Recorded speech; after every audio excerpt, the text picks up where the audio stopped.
ఎంతో మంది తల్లిదండ్రులు ఊర్లో కాయకష్టం చేసి విద్యార్థులకు చదివిస్తుంటే ఉద్యోగాలు లేక దేశాలు పట్టుకొని పోతున్నారు. నా చావుతోటి తెలంగాణ రాష్ట్రం వస్తుంది.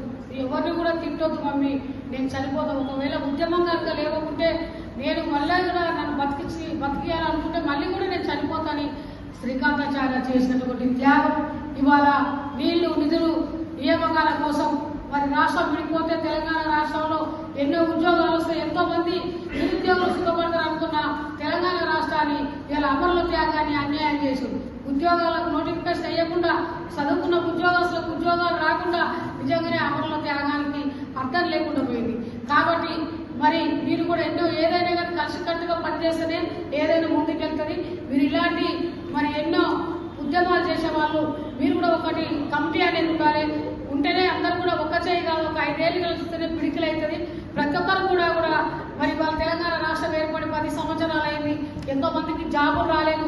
ఇక కూడా మరి ఈ గవర్నమెంట్ వచ్చినా కానీ ఫస్ట్ చేసేది తెలంగాణ రాష్ట్రానికి ప్రజలకు కావాల్సింది నీళ్లు, నియామకాలు. మరి కావాలంటే నిధులు ఈ 3 కావాలి. 3 కోసమే 50 ఉస్మానియాలో పెట్రోల్ పోసుకొని కాలి చనిపోయిండు శ్రీకాంతాచార్య లాంటి వాళ్ళు 10,000 మంది కూడా చనిపోయారు. కాబట్టి మరి తెలంగాణలో నిరుద్యోగులు అందరూ కూడా ఉద్యోగాలు రావాలి. అంతా మరి విద్యార్థి నాయకులకు, ఉద్యోగుల నాయకులు అందరూ కూడా నేను చెప్పేది ఒకటే, మీకు చేతులెత్తి దండం పెడుతున్నా. మొన్నొకరు ఉద్యోగాలు రాలేదని చనిపోయిండు. ఎవ్వరు చనిపోవద్దు. పిడికిలి బిగించి గవర్నమెంట్ మీద మనకొచ్చే నోటిఫికేషన్లు, మనకొచ్చే ఉద్యోగాలను కొట్లాడి ఉద్యోగాలు సాధించుకొని మనం జాబులు చేయాలి.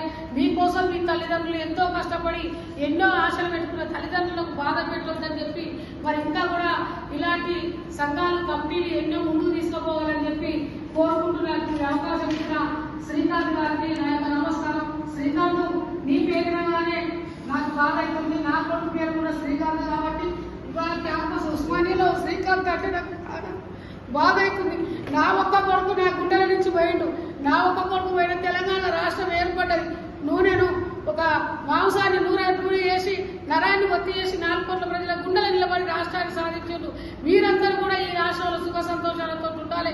నా గుండె లోపల లేదు, 4 కోట్ల గుండెలో నా శ్రీకాంతాచార్య ఉండదు. నేను ధైర్యంగా బతుకుతున్నా.